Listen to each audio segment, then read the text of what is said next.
Out of our bulbs, water was kicked out of our taps, education was kicked out of our schools, health was kicked out of our hospitals, safety was destroyed on our roads, and dignity was taken out of labor. And we saw all these things happen. Most people have been able to link it to one core problem. What is it? Corruption came as a process. Came as a little process. At one time in this nation, we had people who knew what was right from what was wrong. And we had a value system and a consciousness of values that said to us that what is right is right. What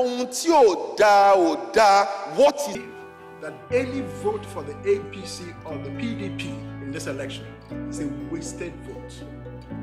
Why is it a wasted vote? It's a wasted vote because if they were to win, it will be 4 years of the same nothingness. 4 years of emptiness. In the case of the APC, 4 years of recycling poverty.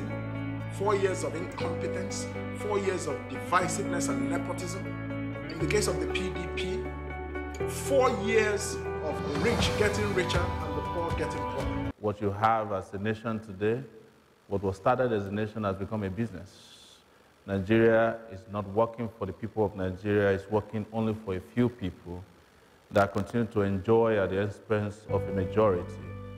And as a young person, in 1989, Nigeria's biggest problem was taking power from a bunch of military men and giving it to the majority through a democratic process. That was why I was expelled twice from the university and ended up spending 6 years instead of 4 years. I was attacked, I was jailed, I was beaten, I was tortured. But luckily in 1999, we had democratic rule. But what could have been democratic rule, with due respect, became a morocratic rule, where morons ride roughshod on the Nigerian people. We are a morocratic rule, where morons ride roughshod on the Nigerian people. We are young people who have been exposed, who have intellect, who have capacity, and who have seen the rest of the world. We've seen the best of two worlds, Nigeria and elsewhere, and we've also seen the best of even the worst of the two worlds. Today, we are here with fresh ideas. We are here with innovative ideas. We're here able to mobilize Nigerian people. We are here to mend a country that has been broken by misgovernance and wickedness and corruption. And we are also here with solutions that match the aspirations of our people. Building a coalition is the only pathway forward for our generation. And we must tell every one of the candidates that it is important to us as a generation. I have proven that I have the intention. I have, through PACT and through all the other platforms that we have tried, 2 other efforts have been made since PACT to bring candidates together.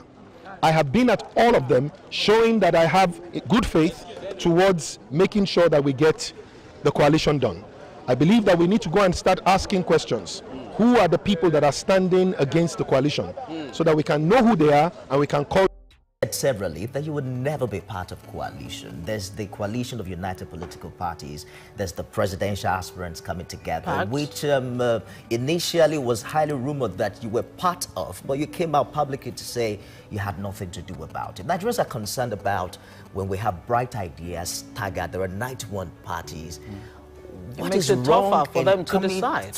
What is wrong in coming together? I want to correct the impression that I said I don't want to be part of coalitions. In fact, when I started by talking about coalitions, but I do not want to be part of coalitions that don't have clarity, that don't understand where they are going, or don't have a central agenda to wrestle power. Because it's not everybody who is running for office today in Nigeria that is doing it for the purpose for which I'm in it for. And it includes that some of them are fronts.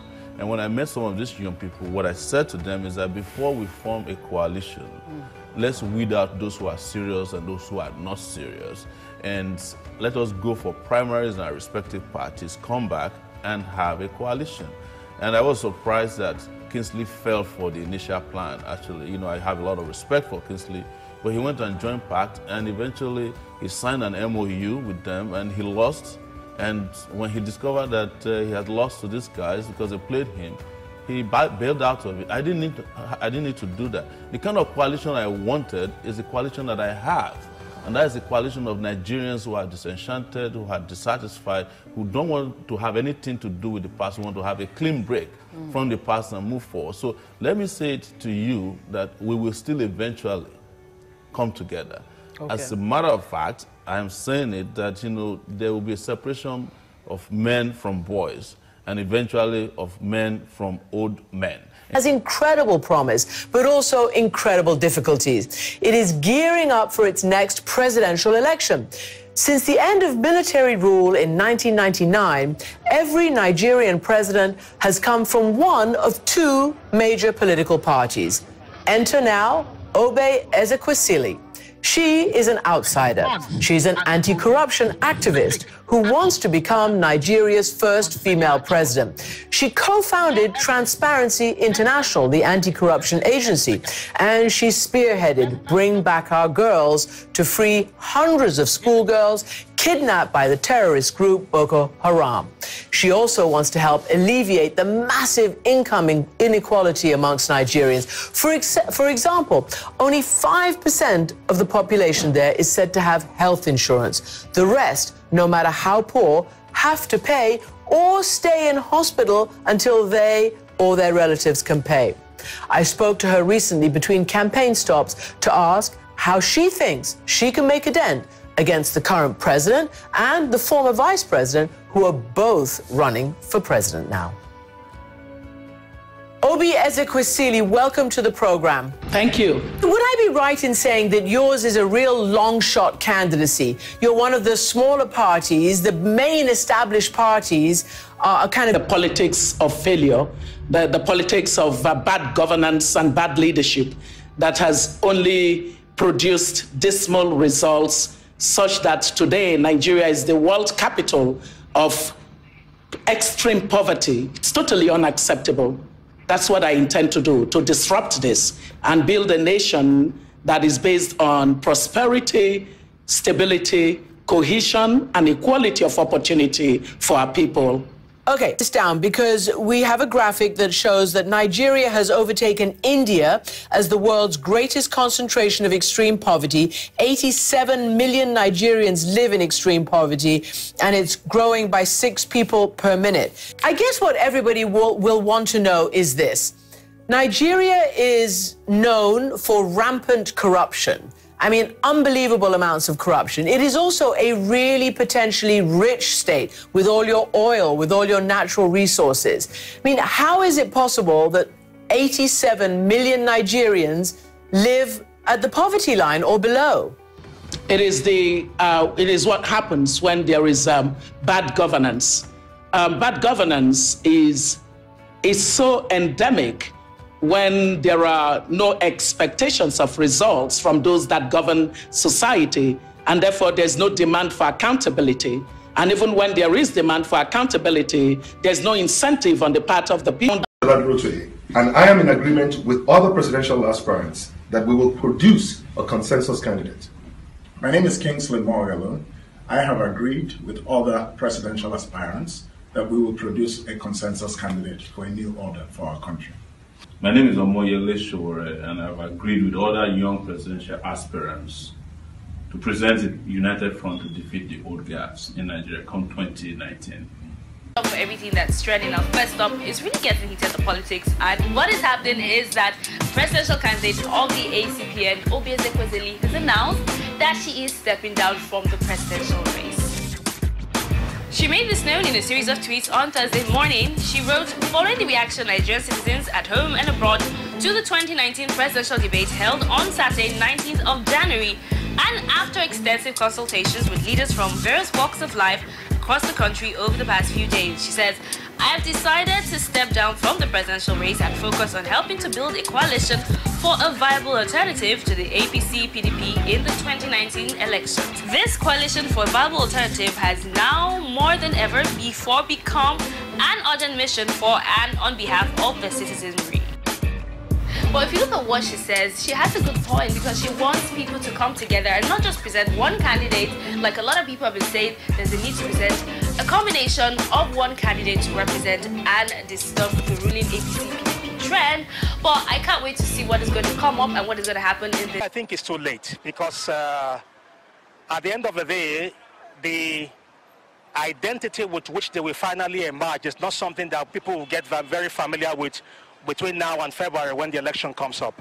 I think they should have gotten their acts right to have made that coalition much earlier and with a single voice canvass the whole and length breadth of Nigeria looking for votes, or canvassing for votes, or making themselves well known so that people can be aware of them and vote for them at the coming elections. It's not too late. Why do you say so? Well, Nigeria have already made up their mind. Me personally, as an individual, whether they collaborate or not, I already made up my mind. I know whom I'm going to cast my vote to. I think it's too late. This should have been done several months or maybe at least 2 years before the election. And then their main obstacle or hindrance is lack of funds. Then, number two, there are no patriotic Nigerians amongst the big parties.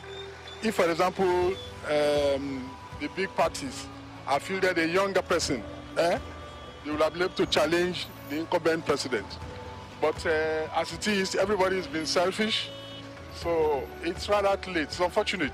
To me, it's too late, because what we have here in Nigeria is the same monarchical system of government, where you have the king ruling with their generation still ruling. If you check since 1960, the same faces and the same people we know right from that year is still present up to now. So now, them coming together, you think it's too late that they can't do anything, they can't achieve anything positive? They cannot achieve anything positive. Let's be sincere to ourselves. Why do you say so? Because currently, the most youths now are more or less, what's the word am I going to use? They are not really organized for now, you know. Them coming together, going for, what's it called, coming together and looking forward to become, you know, achieving their aims of becoming a president, I don't think it's possible for now. It will take years to come. Aims of becoming a president, I don't think it's possible for now. It will take years to come. It's not too late. Why do you say God cannot do at the appointed time? So if eventually they form this